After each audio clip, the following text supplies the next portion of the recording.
I'll look through these beads with you, and then I'll meet you back here because we are going to make over our very own new to you thrifted necklace. So I, my friends, am in love with this wall. I will now forever remember this thrift store as the place to come to source the most fantastic beads and just pieces of jewelry. Wow. I really think that every thrift store is different and they all have their strengths and weaknesses. This one here, pretty amazing. Look at the variety. And those tags too. I would imagine that those have the prices off. I forget what it was, but they rotate their tags as well. So I'm assuming that it includes jewelry. So you just kind of got to look at the pieces and decide if it's worth it or not, right? So I'm approaching this right now with my love of jewelry, and we were in the checkout, and Matt says, "Hey, did you see their bead section over here?" And I'm like, "Beads? It's my love language. You just said my trigger word. Look at that." By the way, when I was trying to find the bead the other day, that is what I was talking about. When that candle looked like one of those beads. That's it right there. Is it Filmo? I'm trying to remember. One of you guys told me, reminded me what it was. So anyhow, yeah, so he continued the checkout, and at this point I came over and I'm like, oh my gosh, I must look through all the beads. So this video, I hope, is a very relaxing one for you. I hope you're sitting back, you're eating your popcorn. Look at all those beads. And tell me what you would have picked up if you were me.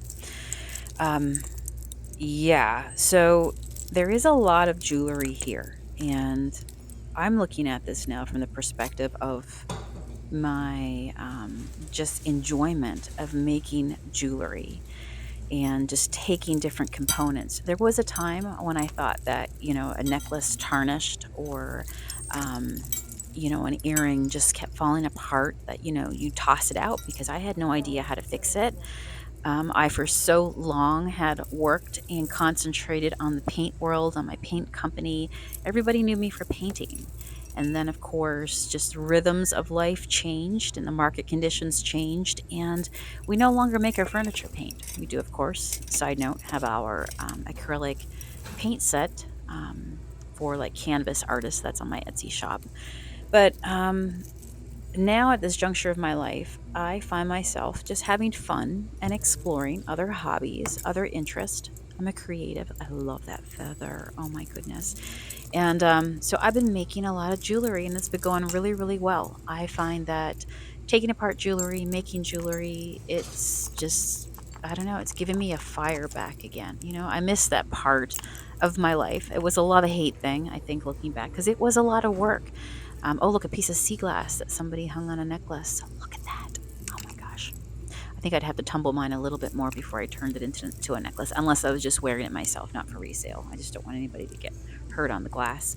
Because some of it you just throw back in the ocean and you let it pummel again, or else you throw it into like a rock tumbler or something. But times change, seasons change, we change, and at this current juncture of life, I get to fill my shop that contains a lot of different things, a lot of magical things in different ways, shapes, and forms.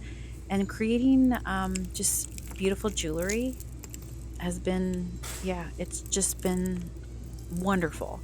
Very meditative. I love to put on my podcast, my YouTube videos. I too love YouTube. That's why I love to play on YouTube because I'm always on YouTube. Um, and just, I don't know. I crave sitting down with my beads. No lie. So, in a little bit here, I'm going to take a thrifted necklace. I'll tell you about it in a second, and give it some new life. But the idea of, like I was saying before, is if you just don't have the knowledge, something breaks. You love parts of your necklace, but it breaks. How do you like fix it again? It's been fun to learn all those things, and I can really identify pieces more and more. Like I'm getting better at that, of the materials and yeah, all the components. Oh, look at all that. So now I look at this and I go, I could just take this. That's tiger's eye. Do I want to just play with the fringe? Do I want to play with the tiger's eye? Do I want to add more beads onto it? Do I want to cut it and turn it into some bracelets? So if you take a piece of, or you take a necklace and you cut the string and all the beads fall off, you could rebuild that into multiple pieces and then just add in some new components to make it yours and your design. So you're throwing in some vintage components, which is pretty neat. I'm going back to this necklace here, I think. There was a couple that really caught my eye. I'm going to have to come back here just to concentrate on this. Right now, Matt's in the car, and I'm just taking a minute after I've checked out to just literally just hearts in my eyes. I was really drawn to this piece here, and I was so close to getting it. I love the chunkiness of it. Do you see there's like a glass bead on there? I was trying to determine, I'm like, is this brass? Is this gold? But honestly, I think it was a, like a faux gold. What would you call that? Gold plated? I don't even think it was gold plated. But the coloring is coming off of it, and $5.99 is the price. But then I'm thinking, could I cut that? Could I use those big chunky pearls? Could I, use each of those chains charms on the chain and break it up into something else? Could that be a cool little charm bracelet? Do you see there some of the rhinestones? Because I was like this close to purchasing it, and then I realized some of the rhinestones were had fallen off of it. Not that I'm not above finding rhinestones and gluing them back on, because trust me, I would do that. This is something that somebody toll painted. I think a lot of stuff gets donated too because, it might get tarnished over time. Nobody wears it anymore. Somebody's stash could be somebody's estate costume jewelry. I almost picked these up. I was like, could I take those apart? They were really heavy for earrings. Otherwise, I'm like, I could buy that for myself. I love them. But I was looking at how they were connected, and I'd had to cut the connector, if that makes sense, the way they are. They didn't have a jump loop in between them. But this is me studying jewelry. While Matt, again, waits in the car. What you going to do? So I'm going to have to come back here to really, really take time. Earrings. So my thing on earrings has always been that I don't like the idea of buying something that somebody has like put in their body.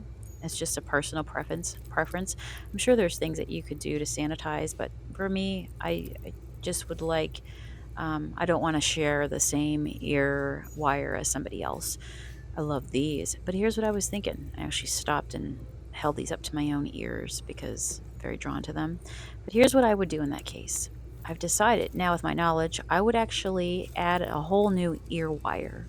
So I just put on take the other ones off, add a new jump loop that matches it. Look at that. Those are ready to be played with. But yeah, you could actually put on a whole new earring. Wire, the little loop thing. And that way, sanitize the rest and you've got a whole new piece for yourself.